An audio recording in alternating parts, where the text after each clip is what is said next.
Good day. Today I'll be looking at the business legal entities with respect to the legal system within UK. Firstly, I'll look at sole trader, private limited, and then public limited. So what is a sole trader business? Sole trader is a very common business setup within UK. In most cases, it comprises only one person. A good example is a plumber, hairdresser, electrician, mechanic, or a builder. Now let's look at the advantages and disadvantages. Advantages of a sole trader is that at the end of the financial year, the sole trader is able to retain all the profits from the trading of that financial year. Of course, after paying the tax. Another advantage of a sole trader is that it is flexible. So most of these sole trader business entrepreneurs, like plumbers and hairdressers, they work flexible hours. They own the entire business setup, which can be an advantage. But then what are the disadvantages of a sole trader? The disadvantages of a sole trader is that it has got unlimited liability, which means that in the event that they default on any credits or from the money that might have been borrowed from the banks or private lenders, it is not limited to the investment that they've made in the business. But the lender or the bank can even attach private property, including houses and cars. So that is one of the biggest disadvantages of being a sole trader. Now let's look at the private limited company. I've given here an example of Wing Wa, the well-known Chinese restaurant within the UK. Now, good examples are restaurants, takeaways, car dealers, garages, off licenses, and small shops or corner shops. Now, why is it called a private limited company? Now, private because it doesn't have to publish its financial statements. And limited because it has got limited liability. So in terms of private limited company, the liability of the directors is restricted to the money invested into the company. In the event that the company is under liquidation, only the assets of the company will be attached. And the money invested by the investors will be affected. So the risk is limited. Within a private limited company, the lenders or the banks can't attach private property like houses or cars. So that is an advantage as far as private limited company is concerned. But what are the disadvantages? The disadvantages of private limited company is that it has a minimum of 2 directors. And as such, they have to share the profits at the end of the financial year. And there is also another disadvantage where within a private limited company, they cannot raise money from the public on the stock exchange, like London Stock Exchange, because it is a private limited company. So their source of finance will have to be from the directors themselves, and also borrowing from the banks and lenders.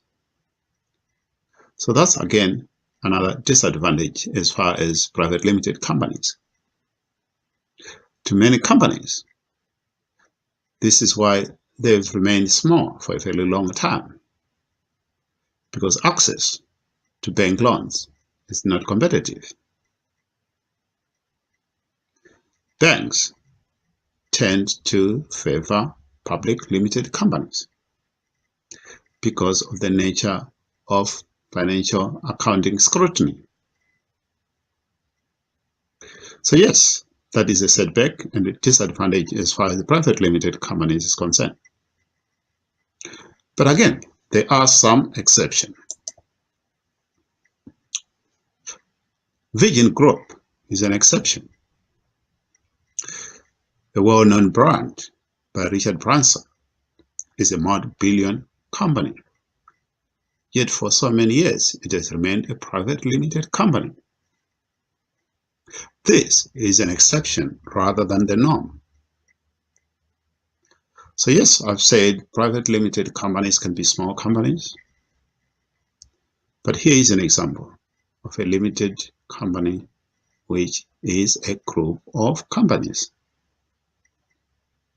In most cases, sole traders and private limited companies fall under the classification of SMEs, standing for small and medium enterprise. And the majority of companies in the UK fall under SMEs. Now let's look at the other legal entity, the public limited company. Here, I've given an example of BP,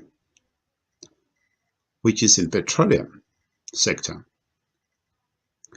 BP is listed on the London Stock Exchange, so it is a public limited company, and also is listed on Dow Jones in the USA. The financial statements of a public limited company like BP have to be published in the public domain, and in most cases in newspapers, on websites. If you go on bp.com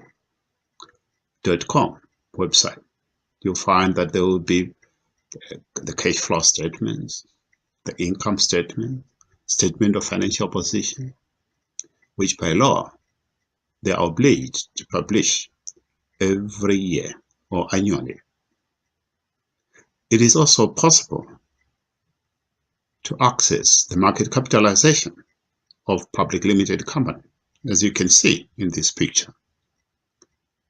BP's market cap is 91,430.23.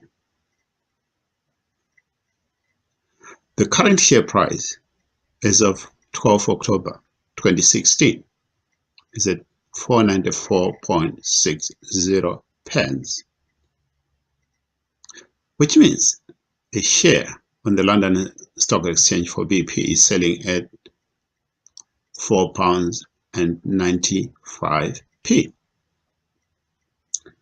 which is again an advantage for a public limited company, as they can raise the source of finance through selling of shares on the stock exchange. The advantages of limited company is that they can share risks because it is not owned by one director or two directors. It is owned by shareholders. So in the event that BP is declared bankrupt, then the risk is distributed across all the shareholders. There's also another disadvantage, in the sense that because it is a public limited company, the company directors themselves have no full control of the company as far as profits are concerned, as annually they have also to pay some dividends to shareholders. Yes, at the end of the financial year, they may have reserves which they don't pay to the shareholders.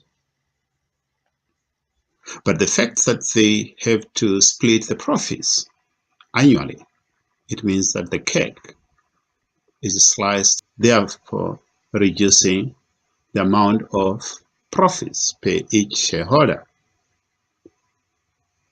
So yes, so those are the disadvantages of a public limited company. Thank you very much for your listening.